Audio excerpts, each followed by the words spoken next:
একটু বাইরের দিকে গিয়েছিলাম, বাইরে দেখলাম কিছু আছে কি না। তো শাশুমা সব নিয়ে চলে এসছে। আমি এখন দরজাটা লাগিয়ে দিলাম।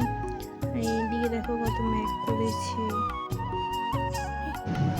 মাকে চা দিয়ে গিয়েছিলাম, মা এখন বাইরে চা খাচ্ছে। তারপর আমি ছাদে এলাম।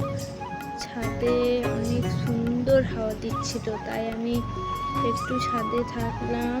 অনেক হাওয়া, আর পুকুরের জলটা দেখো হাওয়াতে কেমন হচ্ছে। আর এই দিকে দেখো আমি ভাবলাম একটু বসবো, তো দেখো আমার জায়গা থেকে বসেছে। আর এইখানে তো বসেই থাকবে, কিছু বলার নেই এদেরকে। যতক্ষণ না বিস্কুট দেব এইখান থেকে সরবে না, এইখানে বসেই থাকবে। এখন দেখো এতবার বললাম উঠ উঠ, কিছু মতেই উঠছে না, শুয়েই আছে। চলো নিচে থেকে আমাদের পুকুরটা দেখাই, বাড়ির সামনেই। দেখো কত বড়, তোমাদের কাদের কাদের সামনে, বাড়ির সামনে পুকুর আছে। এদিকে দেখো এখনো সরেনি,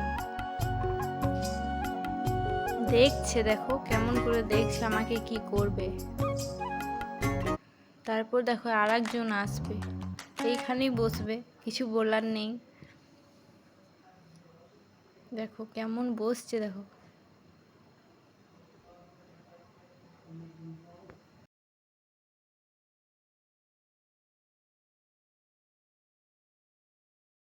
এইদিকে শ্বশুর মশাই ঠান্ডা জল খাচ্ছে, আমাকে বলছে বের করো, আমি দিলাম, খাচ্ছে।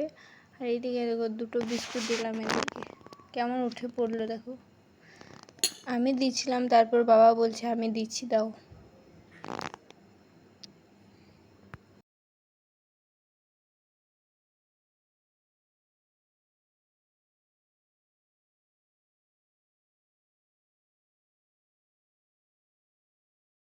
তারপর অনেকক্ষণ শুয়েছিলাম, তারপরে ভাবলাম কিছু করি। তো এখন দেখো চাউমিন করলাম, চাউমিন ভিডিওটা দেয়া হয়নি। আর দেখো কেমন হয়েছে বলবে, চাউমিনটা দেখতে কেমন লাগছে। এইদিকে আমি অল্প নিলাম, বরের জন্য অল্প রেখেছি, আর শ্বশুর শাশুড়ি মাকে একটু দিলাম।